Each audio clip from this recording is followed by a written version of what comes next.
Bismillahirrahmanirrahim. Assalamualaikum warahmatullahi wabarakatuh. Waalaikumsalam warahmatullahi wabarakatuh. Alhamdulillahilladzi anzala al-kitaba hudaw wa rahmatan wa shifaa'an lil mu'minin. Asyhadu an la ilaha illallah wahdahu la syarika lahu wa asyhadu anna Muhammadan abduhu wa rasuluhu la nabiyya wa la rasula ba'dah.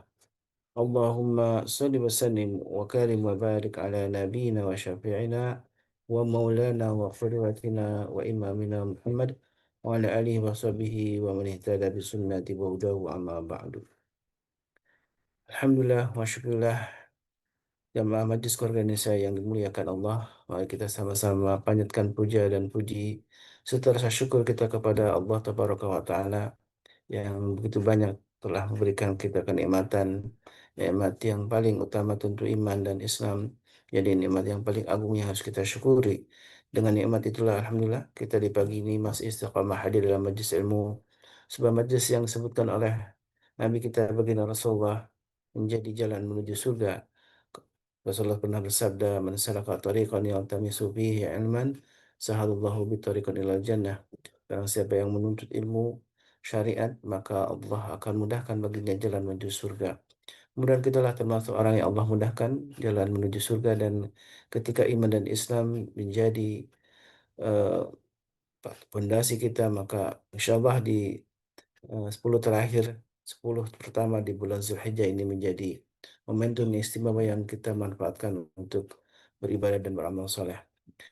Salawat dan salam tentu senantiasa kita haturkan kepada Nabi kita baginda Rasulullah SAW beserta keluarganya, para sahabat dan juga mudah-mudahan kita termasuk umat yang dirindukan Allah Rasulullah. Umat yang beriman meskipun tidak pernah berjumpa dengan beliau. Umat yang begitu istiqamah menegakkan sunnah-sunnah dari beliau. Dan karena itulah kita berhak untuk mendapatkan syafaat dari beliau. Amin Allahumma amin. Sahabatku yang mulia Allah, di pagi ini di hari Senin, masih di bulan Zulhijjah, yang beberapa hari lagi kita akan menuju hari raya umat Islam, yaitu Idul Adha, dan mudah-mudahan Allah Subhanahu wa taala mudahkan kita untuk melakukan banyak ibadah di 10 pertama di bulan Zulhijjah ini, dan ibadah paling agung tentu adalah an-nahar, yaitu eh, menyembelih hewan kurban. Kita persembahkan hewan kurban itu tentu untuk Allah Subhanahu wa taala, karena sesungguhnya tidak ada satu ibadah paling agung di bulan Zulhijjah kecuali saudara kita yang sedang beribadah haji, maka kita yang sedang tidak beribadah haji, ibadah paling agung adalah salah satunya dengan kita menumpahkan darah hewan kurban, berkurban untuk Allah Subhanahu wa taala. Dan alhamdulillah kita bisa berbagi karena hewan yang kita sembelih, baik itu domba, kambing maupun sapi, kita akan persembahkan juga untuk saudara-saudara kita, berbagi dengan saudara kita. Dan alhamdulillah MKI membuka eh, seluruh ladang amal ya untuk bersedekah, untuk berkurban di 8 titik lokasi di Nusantara. Dan alhamdulillah di batch pertama kita sudah tutup dan kita akan kembali buka di batch kedua yang insya Allah akan kita buka sampai tanggal 4 ya. Sudah ada banyak eh, dan di hari ini kita sudah membaginya beberapa amanah dari jamaah semuanya eh, untuk hewan-hewan kurban yang insya Allah akan dialokasikan, didistribusikan di tempat-tempat yang sangat membutuhkan. 8 titik lokasi yang sudah kita pilih, dan alhamdulillah dari mulai Lombok yang memang menjadi eh, kediaman atau kampung halamannya Tuan Guru Sepan Pajar. Kemudian juga ada di beberapa tempat yang sangat terpencil dan juga butuh sekali hewan kurban dari kita. Insya Allah ini adalah sebuah amal yang Allah terima, eh, amal kita, Allah mentakabbal. Kemudian Allah Subhanahu wa taala menerima semua amal ibadah kita. Amin Allahumma amin. Dan di pagi ini alhamdulillah kita bersama oleh guru kita Tuan Guru Sepan Pajar yang Masya Allah Tabarakallah ya. Mudah-mudahan juga Babi Haikal bisa bergabung di pagi ini bersama kita karena tema tentang keluargaku surgaku menjadi salah satu visi besar dari Majelis Keluarga Indonesia. Kita ingin masuk surga tidak hanya sendirian tentunya. Kita ingin bersama keluarga kita, ingin bersama pasangan kita, suami atau istri kita, ingin bersama anak-anak kita, bahkan keturunan kita dari ke bawah sampai juga ke atas orang-orang tua kita. Tentu sebuah kenikmatan ketika kita kembali berjumpa di akhirat kelak dalam surganya Allah bersama keluarga kita, bahkan tentu bersama para sahabat semuanya, yang insya Allah ketika kita berjumpa tentu kita akan berbincang-bincang tentang betapa Alhamdulillah kita sudah diingatkan oleh para guru kita di MKI untuk senantiasa eh, beribadah kepada Allah Tabaraka wa Ta'ala, dan inilah satu eh, majlis yang mudah-mudahan dengan majlis inilah Allah ikatkan hati kita karena Allah Subhanahu wa Ta'ala. Dan Alhamdulillah guru kita sudah bersama kita Tuan Guru Subhanahu Fajar, Masya Allah Tabarakallah. Bagaimana pagi ini Tuan Guru? Pak Asbahtum? الحمد لله أصبحنا على فطرة الإسلام دين نبينا محمد صلى الله عليه وسلم وعلى ملة أبينا إبراهيم. Masya Allah. Dan tema tentang Idul Adha ini memang sangat kaitannya dengan tema tentang pendidikan saja. Karena memang kita teringat dan sudah banyak sekali diulang-ulang oleh para ustadz kita tentang bagaimana meneladani eh, Nabi Ibrahim alaihissalam yang begitu berhasil mendidik putranya Ismail alaihissalam, dan ketika peristiwa Idul Adha ini sangat dikaitkan dengan apa yang sudah dilakukan oleh Nabi Ibrahim ketika mengorbankan anaknya Ismail. Dan inilah sebuah peristiwa yang tentu mengingatkan kita bagaimana kita berkorban untuk Allah Subhanahu wa taala. Dan sesuai dengan tema di pagi ini, kita akan melanjutkan tema tentang mendidik anak karena Allah, mencintai anak karena Allah. Dan inilah tema yang sangat penting yang mudah-mudahan Allah siapkan kita, hati kita untuk menerima hidayah dan nasihat dari para guru kita. Tafadhal Maskhura, Tuan Guru Suparman. السلام عليكم ورحمة الله وبركاته. Waalaikumsalam warahmatullahi wabarakatuh. Warahmatullahi wabarakatuh. الحمد لله رب العالمين حمدا طيبا كثيرا مباركا فيه يليق بجلاله وعظيم سلطانه. اللهم صل وسلم وبارك وكرم وأنعم على نبينا ورسولنا وإمامنا وقدوتنا سيدنا مولانا محمد وعلى آله وأصحابه ومن سار على نهجه واستنى بسنته إلى يوم الدين وبعد. اللهم لا علم لنا إلا ما علمتنا إنك أنت العليم الحكيم. اللهم فقهنا في الدين وعلمنا التأويل. Alhamdulillah, seluruh keluarga besar Majelis Keluarga Indonesia, apa kabar semuanya? Alhamdulillah, Masya Allah, Allahu Akbar. Keluarga sehat semua. Alhamdulillah. Alhamdulillah. Yang sehat walafiat. Yang anaknya, Masya Allah. Ada Bunda Milena bersama putra atau putri itu. Bunda Vina, apa kabar? Bunda Nirwana. Guru, Masya Allah, ini para Sri Kandi MKI. Sri Kandi muda atau Sri Kandi balita nih? Masya Allah. Para senior. Bahasa yang layak tuh senior. Bukan tua ya, senior. Masya Allah. Wah, apa-apa. Wah, bahagia. Wah, bahagia. Dewasa. Namun ada perulin, Masya Allah, Tabarakallah. Alhamdulillah, kita bersyukur kepada Allah Subhanahu wa Ta'ala. Di pagi hari kita masih bisa tersenyum dan melihat senyum keluarga. Masya Allah. Bukan senyum Pepsodent, senyum ibadah. Alhamdulillah. Dan itu kebahagiaan dan nikmat. Kita bangun pagi dalam keadaan sehat walafiat, mata masih bisa melihat, tangan bisa bergerak, bisa berjalan, tubuh kita masih dimudahkan sujud ruku oleh Allah Subhanahu wa taala. Alhamdulillah. Tidak ada alat-alat medis yang melekat di tubuh kita. Alhamdulillah. Tidak ada yang pakai oksigen pagi hari ini kan? Enggak, Tuan Guru. Alami. Alhamdulillah nggak ada.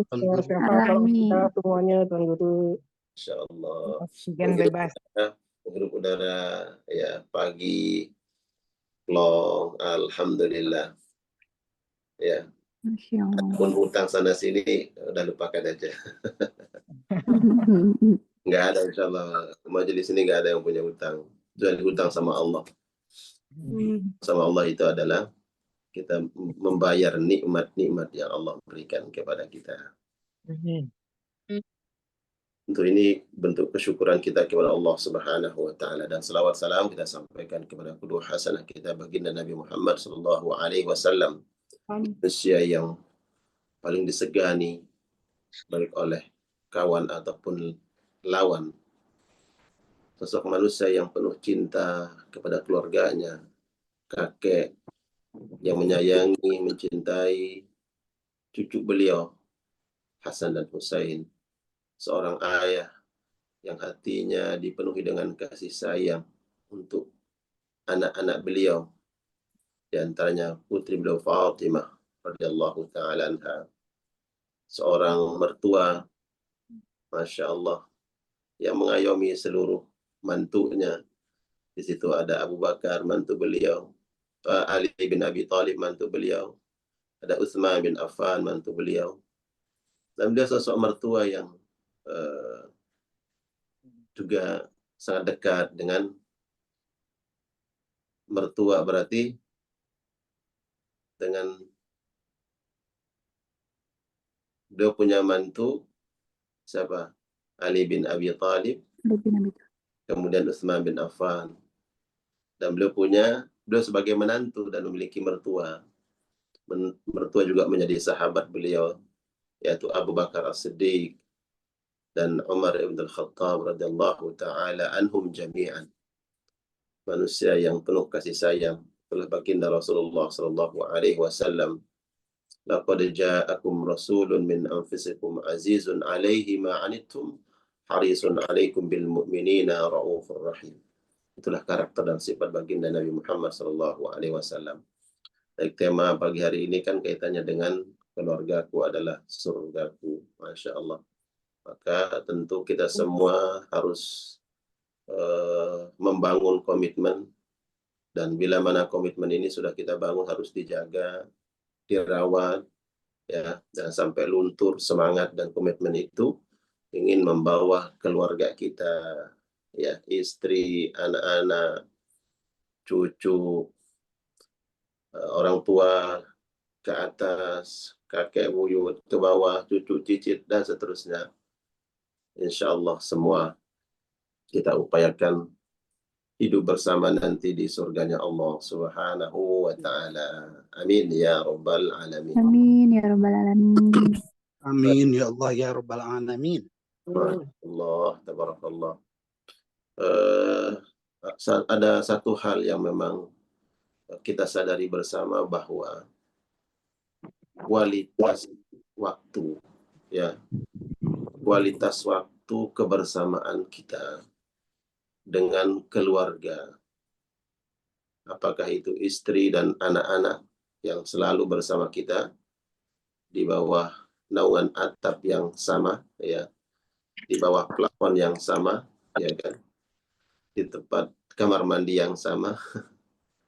Ya, kualitas waktu kita ini bersama mereka berbeda-beda. Kualitas waktu saya dengan anak-anak dan istri, kuat dugaan saya berbeda dengan Ustaz Khalis, dengan Bunda Elvina, dengan Bunda Nirwana. Ya. Ya. Kita sama-sama memiliki keluarga, tapi ada hal terkadang yang berbeda karena situasi, keadaan, dan kondisi. Kualitas waktu. Ada seorang ayah yang Allah mudahkan dalam satu hari itu ada waktu-waktu yang relatif banyak ya, sempurna, katakanlah sempurna, dan waktunya luang, banyak bersama keluarga. Katakanlah dia bekerja di pagi hari, berangkat, kemudian sesuai dengan waktu tugas dia bekerja sore hari, dan dia pulang. Kalaulah kemudian tempat kerjanya dekat dengan rumah, cukup lompat gitu ya, atau jalan kaki, berangkat tidak terlalu pagi, tidak pagi buta, ya kan? Pulang pun ya cepat sampai rumah, sehingga ada waktu yang banyak, waktu yang luang, banyak yang luang untuk kita bersama keluarga. Ada keluarga yang lain tempat kerjanya jauh, ya, berangkat dari rumah harus pagi-pagi, bahkan dia belum sempat melihat anaknya bangun pagi, ya kan? Ada saudara-saudara kita kalau bicara di daerah tempat tinggal kita, katakanlah kita di DKI ini, ada yang tinggalnya di Bogor jauh sana, kerjanya di Jakarta. Lalu jam berapa dia berangkat? Ya kan? Begitu pula ketika dia pulang, ya, pulang pun sudah kadang harus berupaya menyelesaikan pekerjaan dengan tepat agar tidak ketinggalan kereta jam sekian, ya kan? Nah, sehingga ada keluarga-keluarga yang berangkat pagi, kemudian belum melihat dia bangun pagi, dia sudah harus berangkat. Bahkan dia pulang kerja malam, anaknya sudah tidur. Nah, ini tentu adalah kualitas satu sama lain bersama keluarga berbeda-beda. Namun yang harus kita sadari bersama bahwa kebersamaan kita dengan keluarga, istri, dan anak-anak kita sebuah nikmat, dan kita harus tetap upayakan kedekatan seorang kepala rumah tangga dengan mereka-mereka yang harus dinafkahi, apakah itu istri. Kemudian juga kedekatan seorang ayah dengan anak-anaknya. Ya. Jangan sampai ada orang yang diberikan kesempatan oleh Allah waktu luang bersama anak-anaknya, secara kuantitas waktu ya Allah berikan, tapi ternyata kuantitas itu tidak berdampak kepada kualitas kebersamaan dia dengan anak-anaknya, ya. Sibuk dengan hal-hal yang tidak bermanfaat, jarang berkomunikasi dengan anak-anaknya, ya. Lalu bagaimana akan terjalin sebuah ikatan batin yang kuat antara seorang ayah dengan anak. Dan ini berdampak kepada pengaruh atau kekuatan nasihat seorang ayah terhadap anak-anaknya. Ini penting untuk kita utarakan dan kita pahami bersama, agar kita sebagai seorang ayah tentu berupaya maksimal untuk memanfaatkan setiap waktu yang Allah berikan kepada kita. Allah berikan waktu itu, kita gunakan sebaik-baiknya agar kemudian kualitas waktu tersebut sangat bermanfaat untuk kita dan khususnya anak-anak kita. Allah Subhanahu wa taala sebutkan di dalam surat Ar-Ra'd ya, ayat 23 yang tadi kita sampaikan, bahwa tentu tujuan dan cita-cita kita bersama adalah bagaimana agar keluarga kita, istri, anak keturunan, orang tua kita mampu memboyong mereka, membawa mereka sampai kepada titik akhir perjalanan manusia, karena setelah itu tidak ada lagi, yaitu surganya Allah Subhanahu wa taala.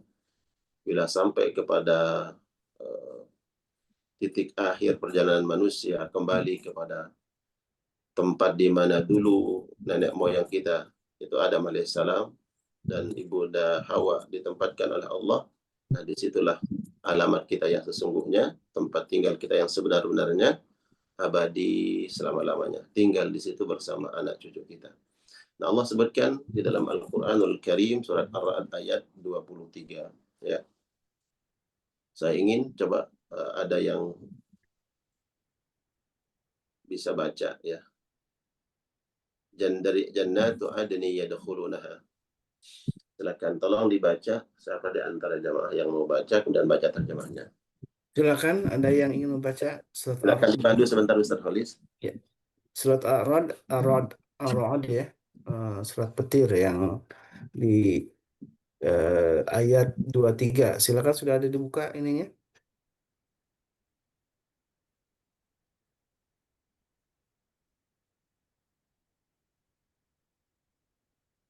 Silakan, ada yang sudah siap untuk membacakan, share ya, Ya, screen. Silakan. surat Ar-Ra'd Ar-Ra'd ya. ayat 23. Iya. Baca artinya, Bahasa Arab juga ya. bahasa Ta'awudzu. Arabnya. A'udzu billahi minasyaitonir rajim. Bismillahirrahmanirrahim. Jannatu adni yadkhulunaha wa man salaha min abaihim wa azwajihim wa zurriyyatihim wal malaikatu yadkhuluna alaihim min kulli bab. Artinya sekalian nggak? Iya, silakan artinya. Dengan menyebut nama Allah yang Maha Pengasih lagi Maha Penyayang, yaitu surga-surga Aden. Mereka masuk ke dalamnya bersama dengan orang yang soleh dari nenek moyangnya, pasangan-pasangannya, dan anak cucunya.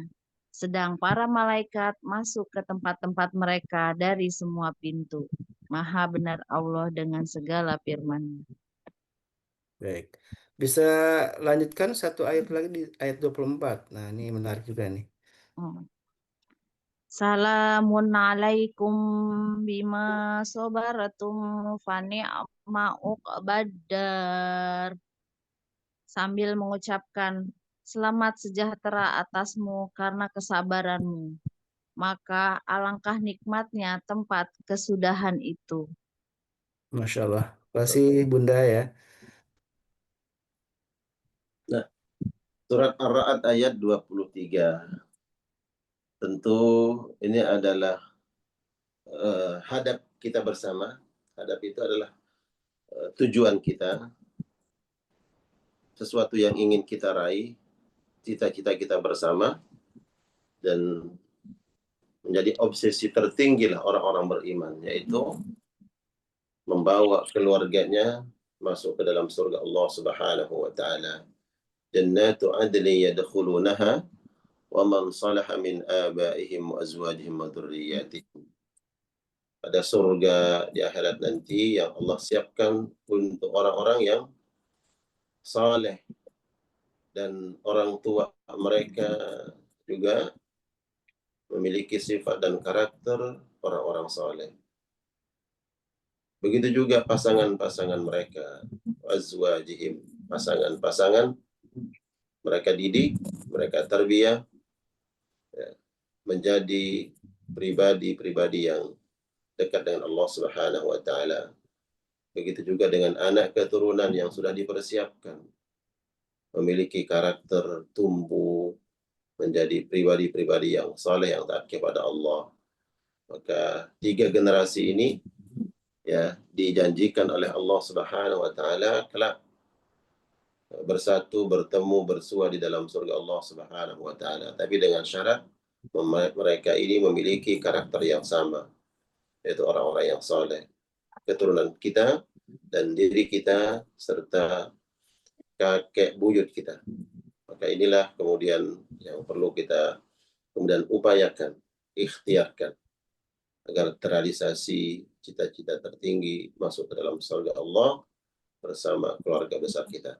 Nah, mungkin muncul pertanyaan, lalu bagaimana kemudian kita mampu merealisasikan dan ikhtiar kita yang harus kita lakukan untuk agar nanti di akhirat Allah berikan nikmat, Allah berikan kemuliaan masuk ke dalam surga Allah Subhanahu wa taala. Ya. Pertama yang harus kita lakukan adalah ibda binafsika awalan. Kehendaknya kita ini harus mempersiapkan diri kita menjadi orang-orang yang memang dilayakkan oleh Allah Subhanahu wa taala untuk membawa, memboyong ya keluarga kita ke dalam surga Allah Subhanahu wa taala. Kita bicara tentang anak keturunan, tentu warna mereka tidak akan jauh berbeda dengan warna kita. Ya. Bila kita memiliki warna yang putih, maka anak-anak kita akan tersibghah, akan terwarnai oleh warna kita. Ya, kalau dalam bahasa agama ya kesolehan. Ya. Kesolehan kita ini tentu akan mempengaruhi kesolehan, ketaatan, dan kebaikan anak-anak kita. Kalaulah kita temukan dalam lembaran sejarah kehidupan manusia saleh, yang mana kemudian ternyata ada dari anak keturunan mereka yang tidak sewarna, ya, tidak sesifat, tidak sama karakternya seperti karakter ayahnya yang saleh. Tentu di balik semua itu ada hikmah, ya, ada pelajaran yang Allah ingin sampaikan kepada umat manusia, terutama orang-orang yang beriman, seperti yang terjadi pada keluarga Nabi Nuh alaihissalam. Tentu tidak ada yang meragukan kesolehan, ketaatan, dan kedekatan para nabi dengan Allah Subhanahu wa taala. Ya, doa'uhum mustajab. Doa-doa mereka berpotensi besar dikabul oleh Allah. Tapi kemudian dari anak keturunan mereka Allah takdirkan tidak seperti ayahnya. Anak tersebut tidak tersibghah, tidak terwarnai oleh kesolehan dan kebaikan ayahnya. Apakah itu karena tidak ada upaya ikhtiar? Tentu tidak. Bagaimana Nabi Nuh telah mendidik mereka, mendakwahi mereka, namun takdir Allah yang berbicara. Ya. Nahnu nasha'u wallahu yasha'. Ya. Wallahu fa'alun lima yasha'. Kita punya kehendak, kita punya cita-cita, punya keinginan, tapi juga Allah memiliki kehendak.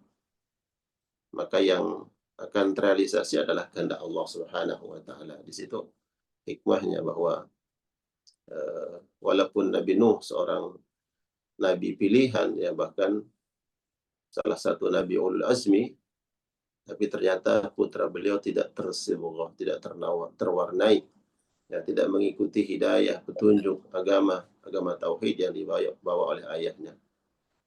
Ya.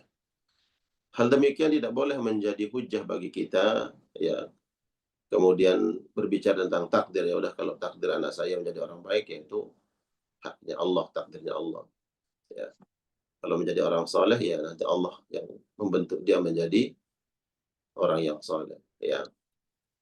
Nah, tidak boleh kemudian kita menjadikan hal tersebut sebagai hujah atau sebagai panduan pijakan argumentasi dalam tidak berikhtiar, tidak berupaya maksimal dalam membentuk anak-anak kita jadi anak yang soleh. Makanya kemudian para ulama mengatakan ketika membaca ayat-ayat Al-Quran yang bicara tentang perintah oleh Allah kepada orang tua agar supaya membentuk anak-anak mereka menjadi anak-anak yang soleh. Assalamualaikum. Yang pertama dilakukan adalah ibda' binafsika. Mulailah dari dirimu sendiri. Ya. Ya. Mulailah dari diri kita sendiri. Untuk menjadi orang yang soleh, orang yang taat kepada Allah, maka itulah sesungguhnya pengajaran atau tarbiyah yang paling afdal. Ya. Jadi tarbiyah atau pendidikan lewat perilaku akhlak itu sebagaimana dikatakan oleh Umar bin Khattab, anfadhu, lebih apa ya, lebih kuat pengaruhnya, lebih efektif, ya, lebih kuat dampak dan pengaruhnya dibandingkan kita sebagai orang tua mungkin banyak instruksi, banyak aturan yang kita buat, tapi di saat yang bersamaan mungkin apa yang kita buat aturan tersebut terkadang bertolak belakang ya dengan apa yang keluar dari lisan kita atau apa yang nampak dari sikap dan perilaku kita. Hanya kemudian akhlak atau qudwah hasanah, ya, teladan yang baik itu suatu hal yang sangat efektif dan kuat pengaruhnya dalam menterbiah anak-anak kita. Nah, inilah makna ibda' binafsi. Mulailah dari diri kita sendiri untuk menterbiah anak-anak kita. Ya, tentu ya, saya sering ungkapkan juga bahwa terkadang banyak di antara kita yang salah kaprah dalam menunjukkan cinta dan kasih sayang terhadap anak-anak kita. Mungkin dalam hal ini saya mengoreksi juga diri saya. Ya, saya mengoreksi diri saya bahwa terkadang kita dalam menyampaikan atau menampakkan rasa cinta dan sayang terhadap anak-anak kita itu terkadang bukan menjadi maslahat kebaikan buat anak-anak kita sendiri. Ya, contoh yang mungkin kita rasakan sebagai orang tua ya, ketika menterbiah, mendidik anak-anak kita untuk dekat dengan Allah lewat ibadah sholat. Ya, ibadah sholat. Nah, ibadah sholat ini bukan ritual semata untuk ya agar dekat dengan Allah. Ya, dalam hal ini mungkin kita bicara tentang pahala sholat, ya. Tapi dari ibadah ini juga ada muatan tarbiyahnya kan, ada muatan pendidikan, ada nilai-nilai kedisiplinan yang juga sangat kuat di dalam ibadah sholat, terutama sholat subuh, ya. Bayangkan kita sholat subuh, kemudian setelah itu mungkin berangkat kerja ya. Begitu juga dengan anak-anak kita harus bangunkan sholat subuh. Setelah itu mereka harus berangkat ke sekolah. Banyak kemudian para orang tua, mungkin dalam hal ini adalah kita, yang kadang mengabaikan ya nilai-nilai pendidikan dan kedisiplinan dalam ibadah sholat subuh, terutama sholat berjamaah ya di waktu subuh. Ya. Sehingga muncul naluri atau ya kecenderungan kita untuk memberikan apa ya toleransi ya dalam melaksanakan sholat subuh berjamaah. Biarkan saja nanti bangunnya menjelang dia akan berangkat sekolah umpamanya. Karena kasihan kalau dibangunkan pagi-pagi, sholat subuh dan dia harus berangkat ke sekolah, ya kan? Nah, padahal kalau kita kemudian berani mengalahkan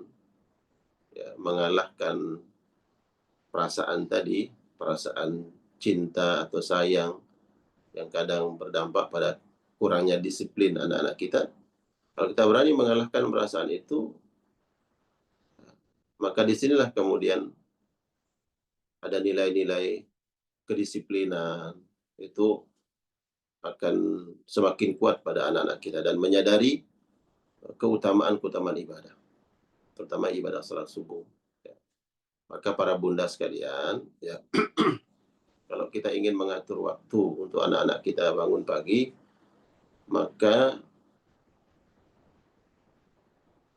berikan, ya, tetapkan waktu yang mereka kemudian nanti harus bisa bangun pagi. Bangun pagi-pagi untuk sholat subuh berjamaah. Ya, sholat subuh berjamaah. Baru kemudian siap-siap untuk ya, berkemas-kemas, menyiapkan untuk keperluan sekolah, dan seterusnya, mandi, dan seterusnya. Ya. Karena terutama para bunda ya. Para bunda ini kadang karena dalih kasihan anak-anak harus bangun pagi, nanti aja menjelang dia berangkat sekolah baru dibangunkan umpamanya gitu ya. Nah, jadi ibda binafsika, kita mulai dari diri kita sendiri, kemudian berupaya untuk ya, menterbiah anak-anak kita siap untuk melaksanakan perintah Allah Subhanahu wa taala dengan sebaik-baiknya. Kaitannya dengan waktu ya, maka kita persiapkan mereka. Nah, tentu cara-cara seperti ini jamaah, para bunda sekalian Allah muliakan,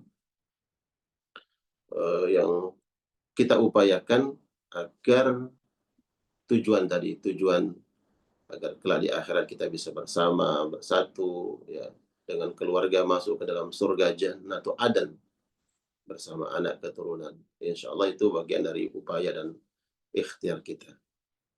Ya.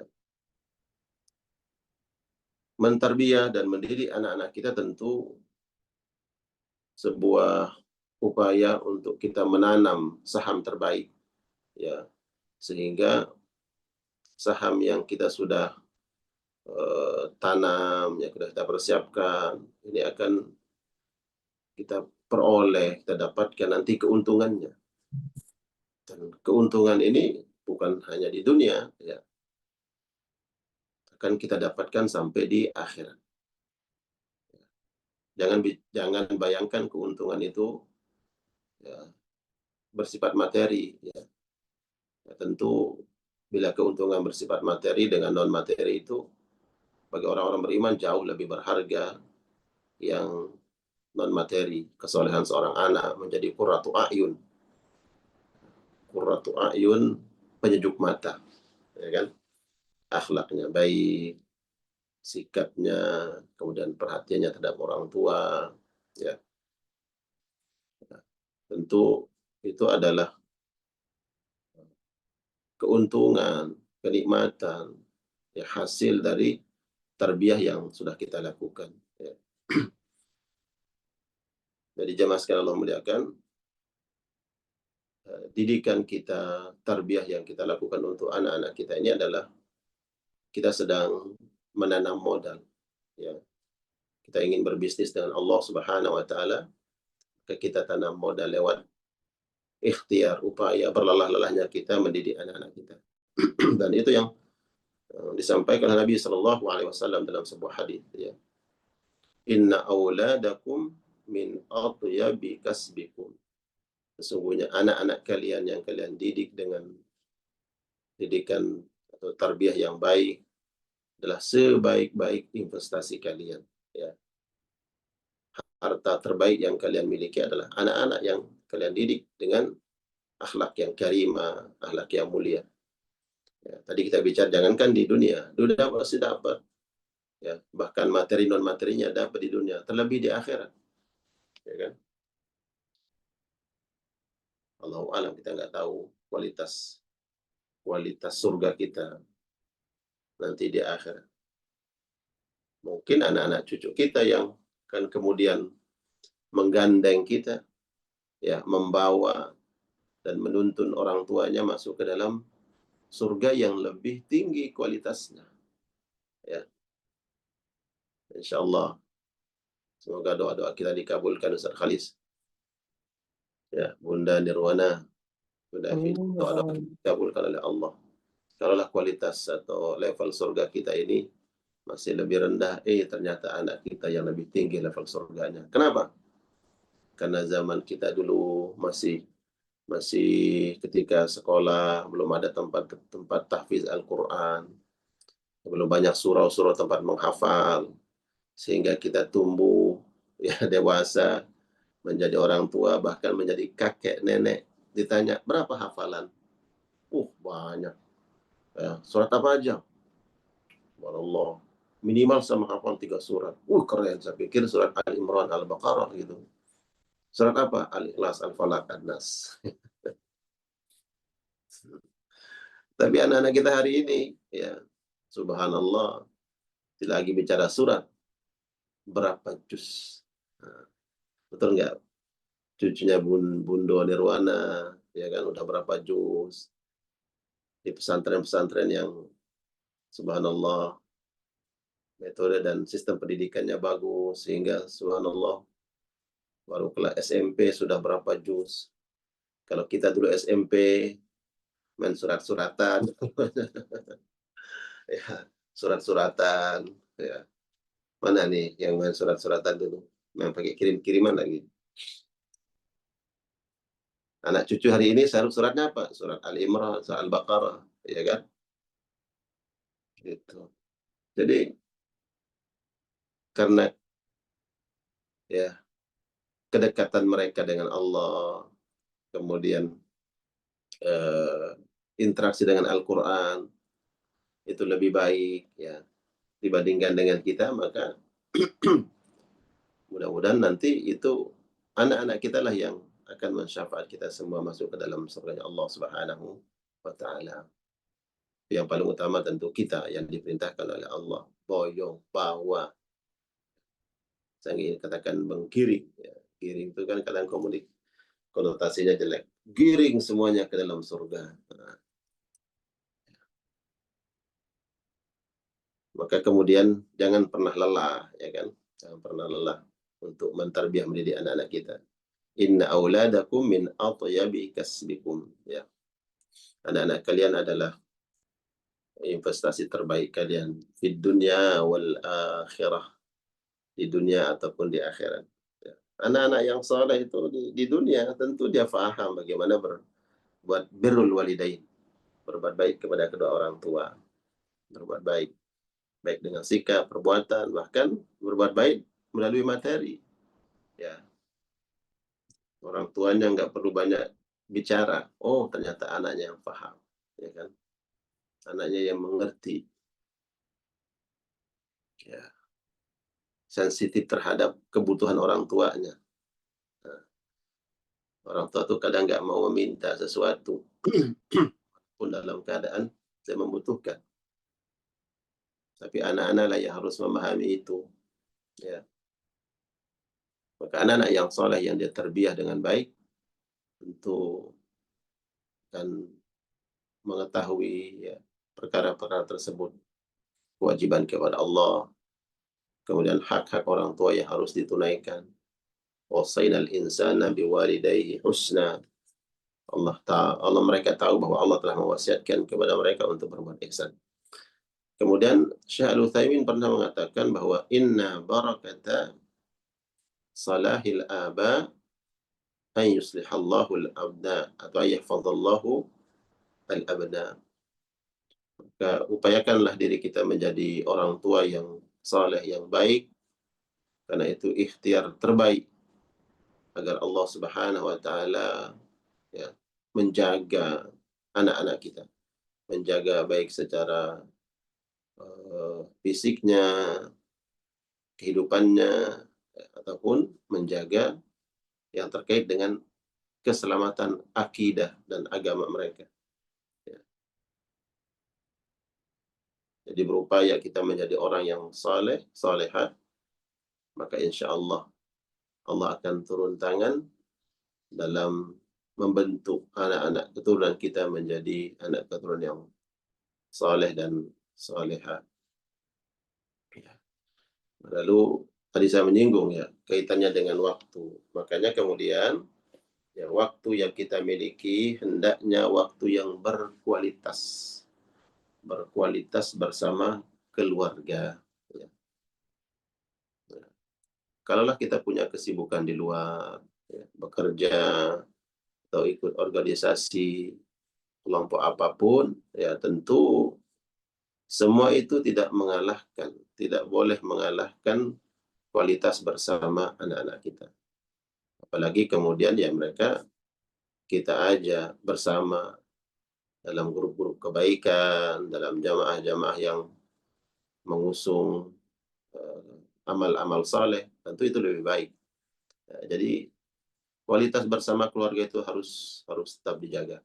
Ya, apapun dalihnya, ya, apapun hajat dan kepentingan kita bersama keluarga itu yang paling utama. Bicara kualitas itu bukan hanya kebersamaan ya, tapi bagaimana waktu yang Allah berikan itu menjadi waktu yang bermanfaat untuk kita saling menguatkan dalam kebaikan, mengajak untuk saling dekat, ya, semakin dekat dengan Allah Subhanahu wa taala. Saya juga pernah menyampaikan bagaimana kisah yang Allah sebutkan di dalam surat Al-Kahfi, ya.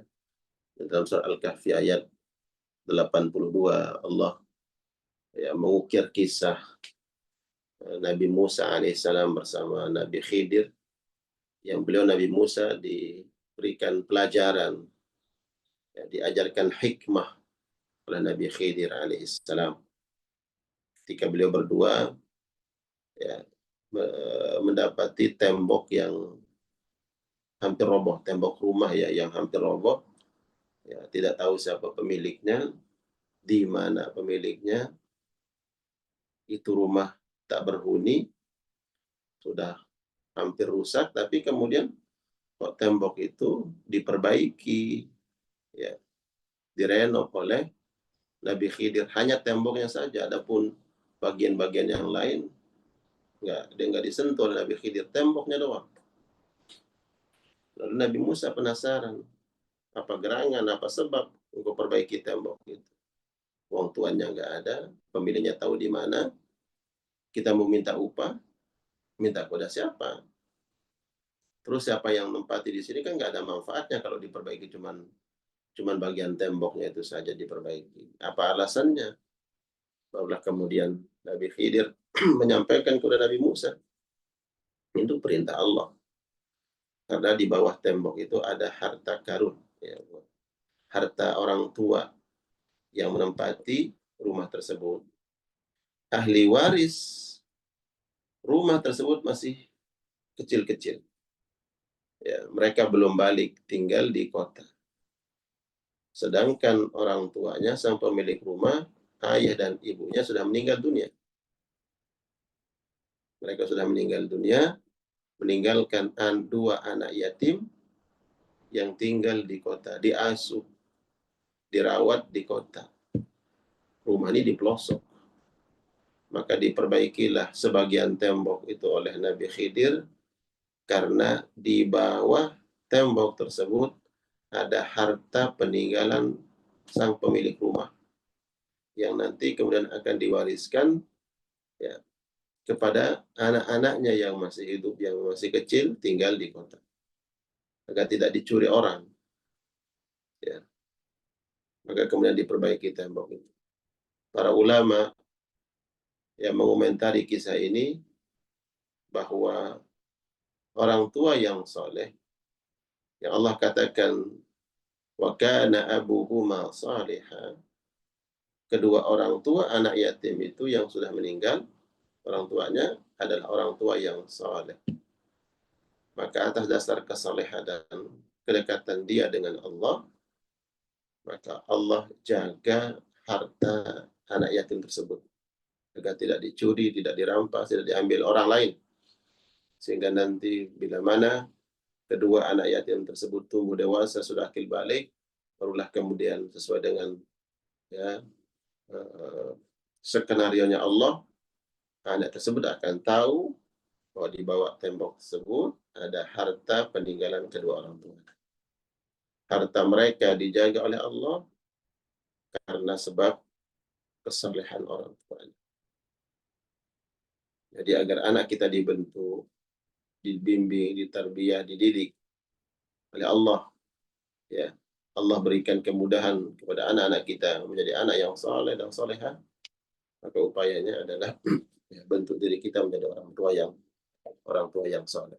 Nah, untuk menjadi orang tua yang saleh itu, maka gunakanlah sebaik-baiknya waktu yang Allah berikan, waktu kebersamaan bersama keluarga kita. Sesibuk apapun kita, tentu harus memberikan ruang waktu terbaik yang berkualitas untuk keluarga. Ya. Allahu a'lam bissawab. Barakallah. Silakan Ustaz Faris. Baik, alhamdulillah. Alhamdulillah. Jazakallah Tuan Guru atas jazakallah khairan atas semua nasihat dan ilmunya. Mudah-mudahan nasihat dari Tuan Guru tentang betapa pentingnya waktu kebersamaan dengan anak-anak kita menjadi bagian yang terus kita lakukan. Karena saya pun merasa ketika kayaknya waktu begitu cepat berlalu ya. Anak saya yang dulu kecil, saya gendong ternyata sekarang udah dewasa gitu ya. Yang dulu apa namanya untuk makan pun disuapin gitu ya. Sekarang malah udah eh, bisa mandiri untuk bisa makan sendirian. Itu alhamdulillah semuanya menjadi satu keberkahan ya dari kenikmat Allah Subhanahu wa taala yang bisa kita lihat bagaimana pertumbuhan anak-anak kita yang sejak kecil hingga dewasa bahkan mungkin ada yang sudah berkeluarga gitu ya. Dan itu waktu begitu berlalu begitu cepat. Dan saya teringat dengan nasihat Imam Al-Ghazali di sebuah kitab Ayyuhal Walad ya, tentang betapa waktu beliau mengingatkan tentang usia yang sampai 40 tahun usia kita gitu ya, kemudian tidak dekat sama Allah, maka lebih banyak istilahnya bekal daripada bekal kebaikan, daripada bekal eh, apa namanya bekal keburukannya lebih baik daripada kebaikannya. Maka ini hati-hati kata Imam Al-Ghazali, karena bisa jadi kita akan dimasukkan ke dalam neraka ketika usia 40 tahun ini kita tidak tersadarkan terus untuk terus mengingat Allah Subhanahu wa taala dan lebih dekat dengan Allah. Baik jemaah, kita manfaatkan waktu masih ada sekitar 15 menit untuk berdiskusi, ngobrol, bertanya, dan juga sharing tentang bagaimana kita mencintai anak kita karena Allah. Karena tadi Tuan Guru mengingatkan, jangan sampai kita mencintai anak kita lebih banyak mengedepankan kasihannya, tapi daripada tadi ada nilai-nilai pendidikan ukhrawi yang harusnya kita kedepankan. Dan tadi sudah ada di chat yang bertanya soal gadget Ustaz ya, yang menjadi undangan Nadia ya. Dan itu menjadi problem terus kita semua keluarga saat ini ya. Karena generasi Gen Z dan juga generasi Alpha ya. Berbeda dengan kita dulu yang memang mainannya langsung di lapangan saja, di kebun-kebun, di sawah-sawah gitu ya, apalagi kalau di kampung. Kalau sekarang anak-anak kita kan mainnya di kamarnya sendiri dengan gadget di depan mereka gitu ya. Dan seringkali ini yang juga dikeluhkan oleh para orang tua ini. Seringkali orang tua ini eh, supaya anaknya tidak rewel atau tidak apapun gitu ya, maka salah satunya dikasih hiburannya dengan gadget. Jadi dari kecil seringkali itu yang dilakukan oleh mereka. Ini bagaimana Tuan Guru menghadapi persoalan gadget ini yang menjadi problem bersama kayaknya. Barangkali ada Ya, tips yang harus dilakukan oleh orang tua. Allah alam bisawab. Tentu mungkin pertanyaan-pertanyaan seperti ini dan semisalnya, saya yakin sudah beberapa kali ditanyakan kepada guru-guru yang lain, terutama yang konsen terhadap menterbiah anak-anaknya. Tapi eh, sebatas sependek pengetahuan saya dan pengalaman gitu ya, yang memang terkadang antara suami dan istri, ayah dan ibu ini terkadang tidak sama ya dalam bagaimana melihat permasalahan tadi, memberikan mainan ya, terutama gadget ya terhadap anak-anak kita. Ayah mungkin lebih cenderung uh, bukan mengekang ya, sangat tidak memberikan toleransi dalam waktu atau dalam bermain gadget. Tapi di sisi lain mungkin seorang ibu yang ya karena fitrahnya seorang ibu tuh lebih mengedepankan perasaan, gitu kan, perasaan. Atau mungkin kebalikannya, ya, atau kebalikannya, ayahnya yang ya udah biarin aja, tapi bundanya yang kadang terjun langsung, yang melihat langsung bagaimana pengaruh gadget terhadap anak-anaknya. Adapun ayahnya berangkat kerja, pulang sore umpamanya, tidak banyak melihat pengaruhnya, tapi ibunya, ya sang ibu melihat betul pengaruhnya. Nah, disinilah kemudian ya harus memiliki pandangan yang sama, ya harus memiliki pandangan yang sama antara suami dan istri, ayah dan ibu sang anak. Ya, bagaimana dampak itu harus didiskusikan, dibicarakan. Disinilah kemudian pentingnya juga kualitas komunikasi kan, komunikasi antara suami dan istri, bukan komunikasi hanya di Kalau sunnahnya Rasulullah SAW, ya sebelum tidur itulah waktu yang sangat efektif, waktu terbaik untuk berkomunikasi dengan pasangan. Ya, ya. Sebelum tidur komunikasikan, ya ngobrol santai, saling pegang tangan kan begitu. Gimana anak-anak? Nanti kalau di meja makan biasanya, wah karena sibuk ada makanan. Pas mau sarapan ngobrol, ya kan? Pulang pulang kerja mungkin capek. Tapi sebelum istirahat, kalau kita melihat tuntunan Nabi, itulah waktu-waktu terbaik untuk komunikasi, ya dari hati ke hati.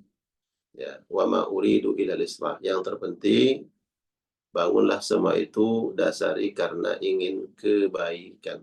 Nah, ini penting ya. Ya, jangan mengedepankan ego, keinginan sendiri, memaksakan pendapat. Ya, awali bangun semua komunikasi itu lillahi ta'ala. Hadirkan Allah. Kalau umpamanya istri khawatir nih kalau kita ngomongin lagi, nanti si ayah atau suami atau si abi marah lagi atau gimana. Ya. Nah, disinilah jamaah sekalian, ya, hadirkan Allah. Kita nggak bisa mengendalikan siapapun. Kita tidak bisa memegang hati siapapun. Hanya Allah Subhanahu wa Ta'ala. Saya ingin katakan, setiap komunikasi sama pasangan, hadirkan Allah. Wa ma uridul islah.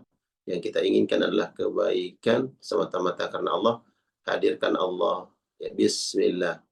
Pernah saya bahas kekuatan ba di dalam lafaz Bismillah. Ada ba al-ibtidai, ada al-musahabah, ya, ada al-isti'anah. Hadirkan Allah, Bismillah. Saya mau komunikasikan dengan suami tentang ini. Bismillah. Engkau ya Allah yang membersamai kami. Maka yang tadinya rumit, tadinya sulit, mungkin tidak diterima oleh pihak yang kita komunikasi, ya pihak yang lawan komunikasi kita adalah suami atau siapapun. Maka atas pertolongan Allah, kemudian Allah lembutkan, Allah lunakkan. Ya, Allah buka hati orang-orang yang kita berkomunikasi bersama mereka, baik itu suami, anak-anak atau siapapun. Ya, kalau dalam konteks hari ini kita bicara tentang anak-anak, maka komunikasikan dengan suami, menghadirkan Allah Subhanahu wa Ta'ala. Kemudian para bunda atau para ayah, ya jangan mengedepankan perasaan.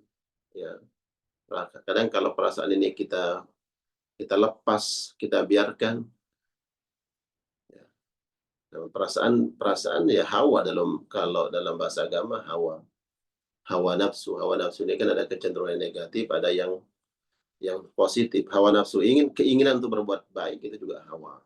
Ya, ya. Maka kita harus mengalahkan itu.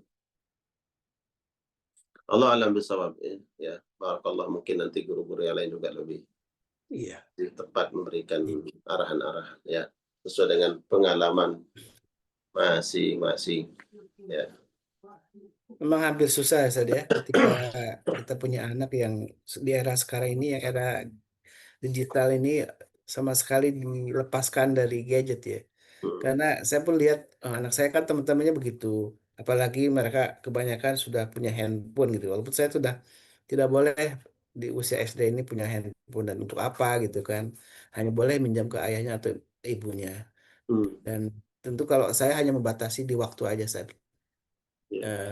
Saya terus terang tuh kayak Bunda Nadia juga, mungkin istri saya malah lebih ketat dalam hal pemanfaat waktu dalam hal gadget ya. Terus Hmm. saya lebih longgar, tapi hanya jadikan kompensasi ketika dia misalkan menghafal Quran, kemudian mempelajari bahasa Arab dan lain sebagainya ya. Hmm. Jadi anak saya sempat protes ketika aturan emaknya yang begitu ketat itu. Masa saya nggak boleh sedikit refreshing gitu karena udah menghafal Al-Qur'annya banyak gitu kan. Jadi saya hanya diberikan kelonggaran hanya untuk merefreshing aja gitu.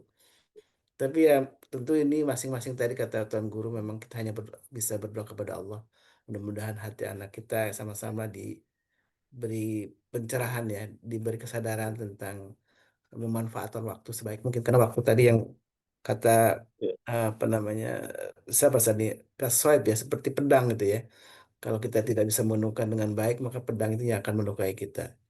Dan saya minta pengalaman para bunda nih di sini yang juga banyak berhubungan dengan anak-anaknya yang biasa memanfaatkan waktunya mungkin dengan gadget lebih dari berjam-jam di setiap hari. Bisa sharing dari Bunda Nadia. Saya coba ngundang Bunda Nadia nih. Silakan. Assalamualaikum, selamat pagi Tuan Guru. Waalaikumsalam warahmatullahi wabarakatuh. Waalaikumsalam warahmatullahi wabarakatuh. Iya, kalau pengalaman saya masih pendek di antara yang lainnya. Cuma karena tantangannya sekarang yaitu generasinya udah gadget semua. Jadi anak sekecil anak saya yang 3 tahun 8 bulan itu ngelihat saudaranya, ngelihat temennya ya pada megang HP semua. Jadi dia suka pengen ikutan gitu. Tapi kalau saya sih misalnya ngasih nih, saya arahin ke yang ngegambar, mewarnai gitu, yang belajar berhitung, belajar huruf hijaiyah kayak gitu.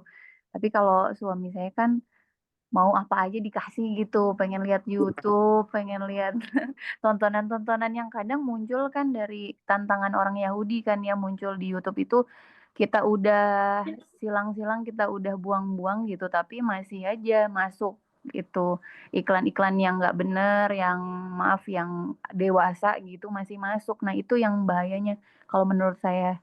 Itu gimana Tuan Guru untuk menyikapinya? Jadi nanya lagi nih.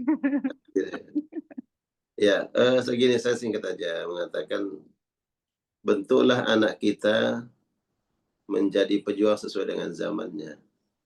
Nggak mungkin anak-anak kita hari ini kita akan bentuk sebagaimana di zaman kita dulu, nggak mungkin. Saya katakan nggak mungkin. Mereka hidup tadi sebagai makhluk sosial, dia berinteraksi dengan kakaknya, adiknya, orang tuanya, teman-temannya, ya. Maka bentuklah mereka menjadi orang-orang soleh sesuai dengan zamannya, sesuai dengan tantangan zaman yang mereka hidup di zaman itu. Ya, berarti di sini memang peran orang tua ya yang betul-betul harus memperhatikan anak-anaknya. Ya, kalau yang kita harapkan itu adalah suatu keuntungan dalam setiap upaya usaha, bahkan dalam transaksi, yang kita inginkan itu kan keuntungan. Kita bertransaksi apapun, ya, bekerja, berikhtiar, apapun, saya yakin bahwa kita ingin untung. Nah, ternyata kadang kita mencari keuntungan yang di luar rumah, ya, dan kita anggap akan menjadi kebaikan buat kita. Kita berlelah-lelah di situ, menghabiskan waktu, menghabiskan tenaga, pikiran, dan upaya dengan semangat tadi mendapatkan keuntungan, sesuatu hal yang kita dapatkan. Tapi kita terkadang melupakan ada usaha, ada upaya ikhtiar, ya, usaha yang harus kita lakukan sangat besar keuntungannya, tapi itu kita abaikan. Itulah mentarbiah anak-anak kita, mendidik mereka menjadi pahlawan, menjadi orang soleh, menjadi orang baik di zamannya, ya, di zaman mereka. Mereka hidup di zaman hari ini, ya kita harus menghadapi tantangan-tantangan itu untuk membantu mereka menjadi anak yang soleh di zamannya. Ya. Kalau mengekang ya, jadi tentu kita sebagai orang tua dengan lingkungan kita masing-masing, kadang lingkungan kita juga berbeda gitu ya. Pola didik yang diwariskan oleh orang tua juga mungkin berbeda. Maka kemudian bagaimana tantangan-tantangan yang kita hadapi hari ini buat anak-anak kita mampu memanajenya dengan baik. Ya. Karena pandangan kita dengan suami kadang berbeda. Apalagi mohon maaf di situ juga ada orang-orang yang juga kita akomodir keberadaan mereka. Ya, umpamanya tinggal dengan orang tua. Ya, tentu ini juga berpengaruh, ya. Interaksi kita dengan orang tua, dan orang tua kita dengan anak kita, dengan orang tua kita dengan cucunya, itu kan yang harus juga kita manage dengan baik, ya. Maka doa kita tentu semoga Allah Subhanahu wa taala membimbing kita semua menjadi orang tua yang diberikan kemampuan oleh Allah untuk membentuk dan menterbiah anak kita menjadi anak yang saleh, menjadi pejuang, ya, menjadi eh, para orang-orang yang dipilih oleh Allah Subhanahu wa taala jadi orang saleh sesuai dengan zaman mereka. Allah alam bisawab. Bunda siapa yang mau sharing? Bunda Dewi, silakan. Sharing atau bertanya silakan. Bertanya. Assalamualaikum warahmatullahi wabarakatuh, Tuan Guru. Waalaikumsalam warahmatullahi Izin wabarakatuh. bertanya, begini ya, alhamdulillah ibu itu udah membesarkan 2 cucu ya, 2 cucu perempuan dari usia 3,5 tahun sama 2 bulan. Alhamdulillah mereka tuh kalau, sekolahnya sih di swasta, alhamdulillah, pendidikan agamanya di rumah maupun di sekolah, ya menurut saya tuh baik ya. Sholat 5 waktu, sunnah 2 segala dijalankan, puasa Alhamdulillah. alhamdulillah alhamdulillah, tapi, ini, hafalannya juga alhamdulillah baik. Ini bagaimana caranya untuk kan yang satu mau ke SMA, tapi dia nggak mau, yang satu ke SMP. Nah, bagaimana cara mempertahankan,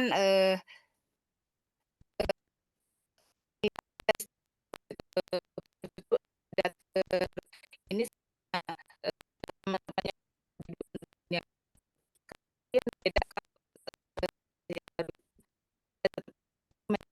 Suaranya ya.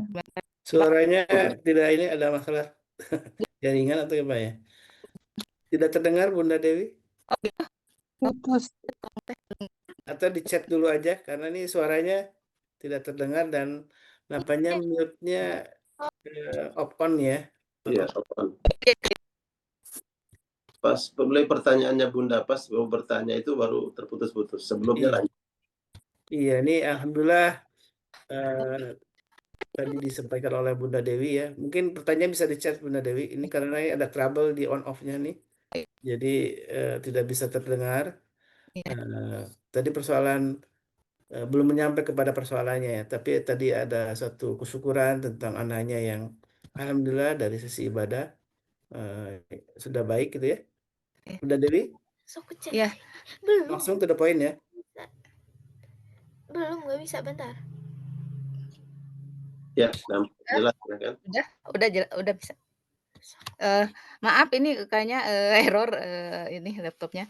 Ini, kan ya, Ibu tuh yang membesarkan cucu itu dari kecil gitu ya.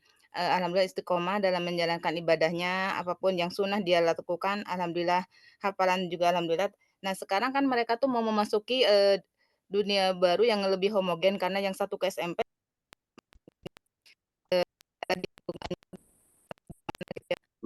bagaimana caranya Kembali ini ya trouble ya. Baik di chat aja Bunda Dewi biar nanti paham apa pertanyaannya. Eh, Baik kita persilakan ke yang lain barangkali sambil menunggu chattingnya Bunda Dewi di chat ya. Biar suaranya lebih jelas tadi terputus-putus soalnya ada trouble di gadgetnya beliau. Barangkali ada yang ingin sharing tentang bagaimana membersamai anak karena tema pagi ini lebih seperti yang disampaikan oleh Tuan Guru adalah membersamai anak ya. Bagaimana membersamai anak dengan tentu tantangan yang berbeda. Ada yang tadi kalau Bunda Dewi ada yang sedang masuk ke SMP, ada yang sedang mau masuk ke SMA. Tentu masing-masing usia sangat berbeda ya ininya kondisinya dan kita tetap kenapa kita belajar parenting ini tidak pernah berhenti ya karena memang tantangan zaman berubah-ubah terus ya dan kita harus paham bagaimana kondisi anak kita, lingkungan kita gitu ya. Dan silakan yang ingin sharing barangkali Bunda Dina bagaimana dengan punya anak dua putri ya? Bisa sharing? Kalau gadget ini memang persoalan yang em, bisa dijadikan satu kemanfaatan ketika kita jadikan gadget ini misalkan untuk latihan-latihan soal, ada juga misalkan saya biasanya melatih anak saya untuk membuka aplikasi ya dalam membuat desain gitu ya, biar dia ada satu kesukaan dengan gadgetnya tetap muncul, tapi juga ada skill yang juga di apa namanya dimiliki anak kita misalkan dengan membuat desain-desain yang sangat simple gitu ya. Dan itu bisa dilakukan dengan memanfaatkan gadget itu sendiri ya. Bu Hastuti, silakan. Bismillah, Silakan. Assalamualaikum warahmatullahi wabarakatuh, Tuan Guru, Ustadz Holis. Waalaikumsalam warahmatullahi wabarakatuh. Gini Tuan Guru, menurut saya memang sulit ya mendidik anak di era sekarang. Cuma eh, kalau menurut saya pribadi itu paling sulit itu mendidik diri sendiri itu menjadi orang tua yang baik, Tuan Guru. Jadi saya ini nikah umur 20 tahun. Masih belum matang ya Tuan Guru ya. Di umur 22 tahun itu saya udah punya anak.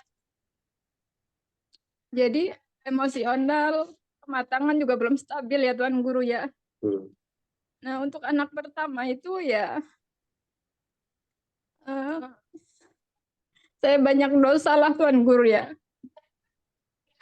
Nah minta tipsnya Tuan Guru ya. Bagaimana menjadi orang tua yang baik itu sesuai tuntunan Islam gitu Tuan Guru. Atau apa ada amalan-amalan yang memang itu saya harus lakukan agar saya itu bisa menjadi orang tua yang baik untuk anak-anak gitu. Kalau untuk anak kedua, anak ketiga alhamdulillah udah stabil emosinya udah. Nah untuk anak pertama ini saya sering banget minta maaf sampai sekarang. Kadang saya peluk ibu minta maaf, ibu minta maaf gitu Tuan Guru. Itu aja Tuan Guru minta sharingnya. Bagaimana agar mendidik saya pribadi menjadi orang tua yang baik Tuan Guru. Iya. Aja. Terima kasih. Assalamualaikum warahmatullahi wabarakatuh. Waalaikumsalam warahmatullahi wabarakatuh. Ya. Sebenarnya di antara tanda orang tua yang baik itu adalah ketika dia menyadari ada kealfaan, ya, ada kekurangan, ada yang belum maksimal untuk saya berikan kepada anak-anak saya. Nah, itulah sebenarnya. Itu indikator orang tua yang baik. Berbeda dengan orang yang justru dia nggak mau mengoreksi dirinya sendiri, ya tidak memuhasabah terhadap dirinya. Ya, maka bersyukurlah ketika kita diberikan kesadaran oleh Allah, memahami bahwa ada taksir fit tarbiyah, ada yang belum maksimal, ada yang luput dari kita dalam memberikan hak-hak terhadap anak-anak kita.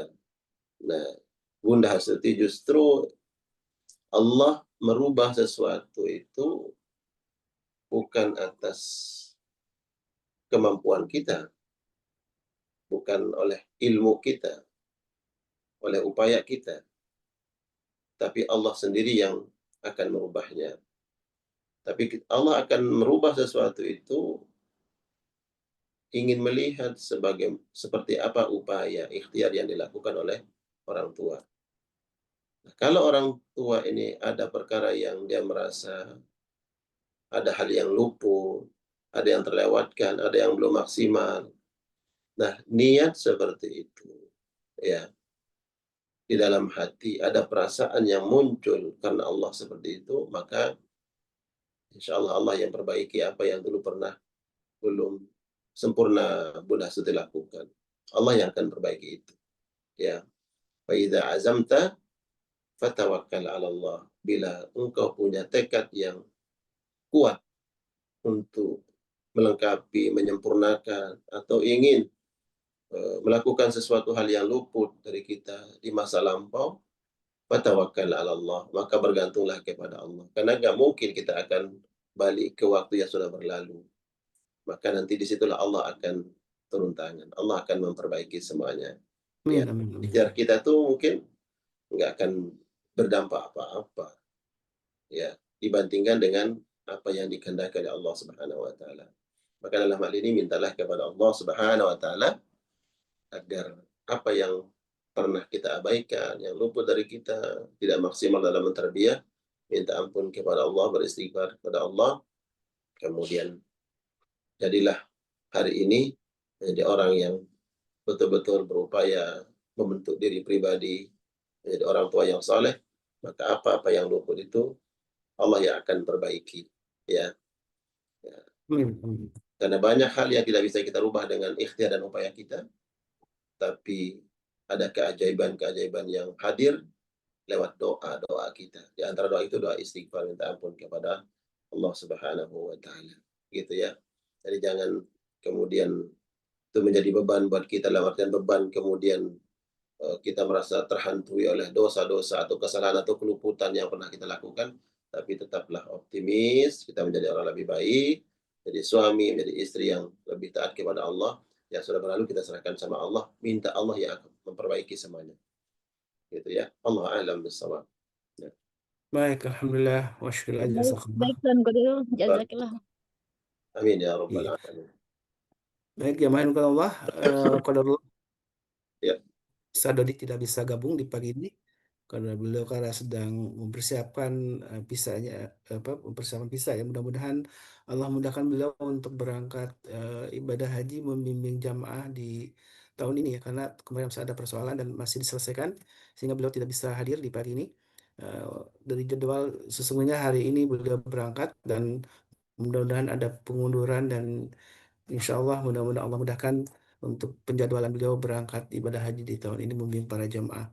Dan tunggu untuk Amin ya Allah ya Rabbal para Alamin. jamaah yang mungkin ada saudaranya yang sedang beribadah haji, kita doakan juga mudah-mudahan Allah mudahkan ya semuanya dan kemudian Allah Amin. memberikan hajan mabruran ya, haji yang mabrur, wa sa'yan Amin. mashkura dan semuanya Allah mudahkan dan tentu untuk kita semua jamaah yang hadir yang belum eh, melaksanakan haji ataupun umrah, kita Allah mudahkan semuanya untuk bisa melaksanakan ibadah-ibadah yang mulia Amin. itu. Dan doa inilah yang seperti yang disampaikan oleh Tuan Guru, dalam hal apapun tentu doa menjadi sebuah kekuatan bagi orang beriman karena hanya Allah yang bisa memperbaiki semuanya. Ketika kita salah dalam mendidik anak, ada pengalaman buruk dalam mendidik anak, maka kita minta ampun sama Allah dan kemudian Allah perbaiki. Dan inilah pentingnya kita selalu berdekat kepada Allah, dan salah satunya dengan ilmu yang alhamdulillah selalu disampaikan dan selalu disampaikan oleh para guru kita. Kita doakan mudah-mudahan Allah Subhanahu wa taala terus memberikan keberkahan, kesehatan dan juga keistiqomahan untuk para guru kita dalam perjalanan dakwahnya. Dan juga Babe Haikal tidak bisa hadir di pagi ini. Tadi saya sempat dapat informasi beliau sedang ada upacara itu ya, karena mau ada upacara kenegaraan dan beliau tidak bisa bersama kita di pagi ini.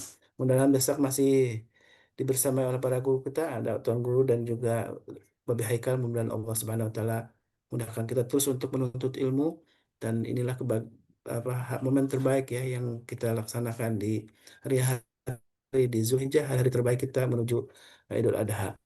Baik jamaah yang Allah, mari kita tutup majlis ini dengan doa kafaratul majlis. Subhanakallahumma wa bihamdika asyhadu an la ilaha illa anta astaghfiruka wa atubu ilaik. Al-afwu minkum hadana wa iyyakum. Assalamualaikum warahmatullahi Waalaikumsalam warahmatullahi wabarakatuh. Waalaikumsalam warahmatullahi wabarakatuh. Jazakallah khair. اللهم ارحمنا بالقرآن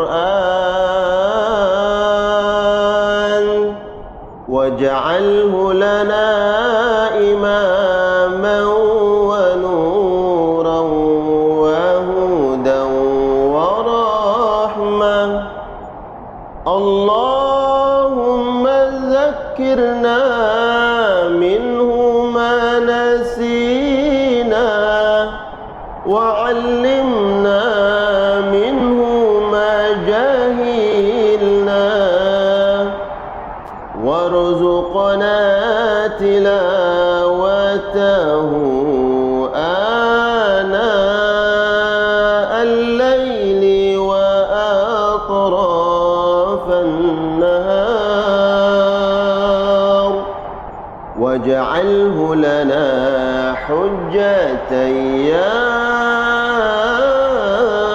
رب العالمين.